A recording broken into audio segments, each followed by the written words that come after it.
you doing, good people? This is the 8-Bit Animal.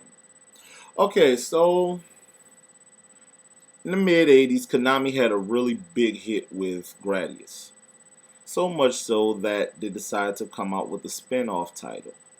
Something similar, but not quite. So they put out an arcade title about a year or two later called Salamander.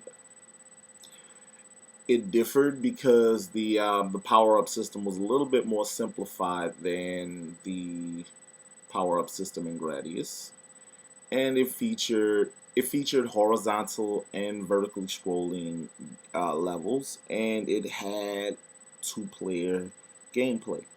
Player 1 would control a Vic Viper, and player 2 would control Lord British. Now,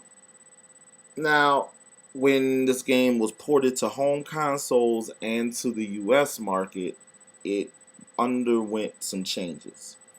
The home versions adopted the Gradius power-up system, and some of the bosses were changed, things like that.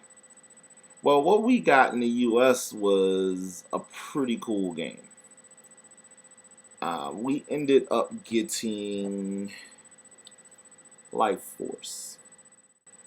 Now, Life Force is cool because, it's pretty much, it takes the best version, the best stuff from the different iterations of Salamander and puts them in a nice, neat little package.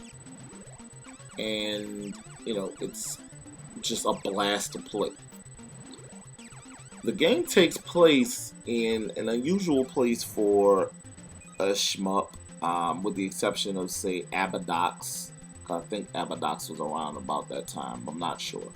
But Life Force takes place inside of a giant alien, which is why, when you fly into the first level, there are these giant rock-looking things that are actually the salamander's teeth that are moving up and down as it's chewing or moving its mouth. Now, it's crazy because the boss fights in this game, you fight vital organs. So the first thing that you destroy is this thing's brain, which means it pretty much, that should be the end of the game once you destroy this thing's brain.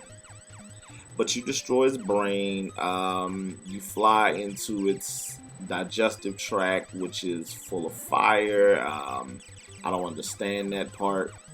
There's a sphinx in there. I don't understand how a sphinx is a part of some creature's body, but it's a shoot 'em up from Japan in the 80s. What are we supposed to do with that?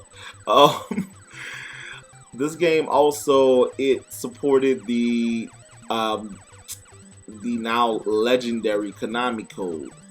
You put in the code, you get 30 lives. Whereas you put in the code in Gradius, you would get full weapon power-ups. So, it's a little trade-off. This game is a little more, it's actually a little less brutal than Gradius. It's still a pretty hard game to beat without the Konami code.